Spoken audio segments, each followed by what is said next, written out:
Bonjour ou bonsoir à vous les gars. L'actualité oblige. Donald Trump a failli se faire assassiner en plein meeting avant-hier. Ah là là là là. Ben, c'est grave de voir un ancien président des États-Unis d'Amérique qui lui-même est multimilliardaire en pleine campagne électorale à 4 mois de l'élection, se faire tuer comme ça à bout portant alors que l'assaillant était en face dans une toit, il lui a lancé une balle. Dieu merci, la balle est passée à côté de son visage, juste à quelques mètres près, et cela a touché son oreille. Mais qu'est-ce qui se serait passé si cette balle avait touché sur le plein front de son visage? Aujourd'hui, Trump serait mort. Beaucoup de voix se posent, beaucoup de questions se posent. Qui sont derrière ce coup d'État, cet assassinat raté de Donald Trump? Aux États-Unis, en tout cas, beaucoup de gens condamnent le démocrate. Beaucoup de gens condamnent le camp Biden. Beaucoup de voix s'élèvent pour dire, en tout cas, ce sont des démocrates. Je vais vous rappeler un peu l'histoire. Donald Trump était président des États-Unis. Nous savons que quand il était là, il était un peu, bon, je dirais pas totalement raciste, mais un peu raciste. Il soutenait les suprémacistes blancs. Il y avait beaucoup de tensions aux États-Unis.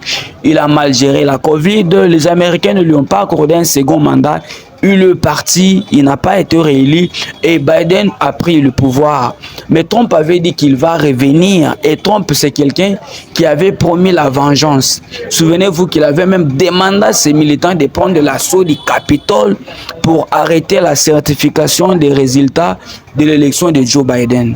Et depuis lors, les démocrates n'aiment pas Trump. Ils le considèrent comme l'homme qui va amener l'anarchie en Amérique, l'homme du désordre, l'homme de la haine, l'homme de la vengeance. Vous savez que Trump, c'est quelqu'un qui est trop direct dans son langage et tout. Alors, ces dernières années, les camps démocrates ont tout fait pour empêcher à Trump de revenir à la Maison Blanche. La première des choses qu'ils ont fait, c'est d'essayer de le noyer sous des affaires judiciaires.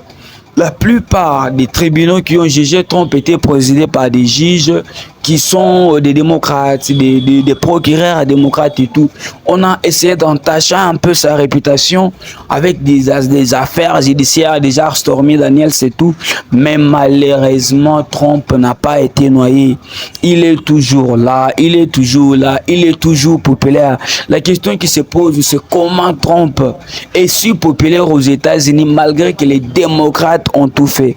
La première des raisons, c'est le fait que Trump, c'est quelqu'un qui est populiste. C'est quelqu'un qui aime haranguer la foule. C'est quelqu'un qui dit des choses comme ils sont. Il n'est pas diplomate. C'est quelqu'un qui comprend les problèmes des gens. Il dit les choses telles qu'ils sont.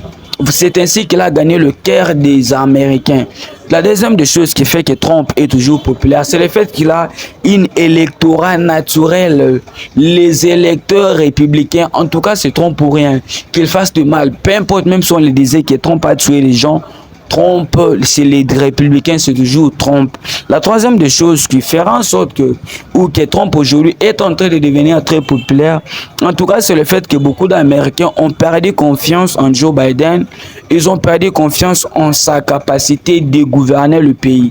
Il est trop vieux, il est fatigué, il tombe en public, il confond des mots, il se calme. Bon, le vieux là, il est quand même fatigué. C'est 81 ans quand même. Beaucoup d'Américains, même des démocrates, ne croient plus en la capacité de Joe Biden de continuer à gouverner le pays. Nancy Pelosi l'a dit publiquement. Voilà. Et l'autre chose qui fait en sorte que Trump va prendre les devants sur Biden, c'est le fait que la politique étrangère de Biden, c'est une catastrophe, c'est calamiteux. Joe Biden ne fait que soutenir des guerres. En fait, il soutient la guerre en Ukraine, il soutient la guerre Israël-Gaza, il soutient plein de guerres. Les gens meurent, lui continue d'envoyer de l'argent. Beaucoup de gens, des Arabes, des musulmans sont contre lui parce qu'il est derrière les assassinats qui se font à Gaza. Et beaucoup de gens, même aux États-Unis, se ont levé la voix contre la guerre en Ukraine. Tout porte à croire que Trump va gagner cette présidentielle, que Biden va le perdre. Mais Ce ne sont que mes analyses. Restons jusqu'à la fin pour voir ce qui va réellement se passer. Je te prie de commenter, de liker cette vidéo, de t'abonner à la chaîne, de partager ce contenu et surtout de me soutenir, de donner un coup de pouce bleu pour commenter, aimer, liker, partager. Let's go.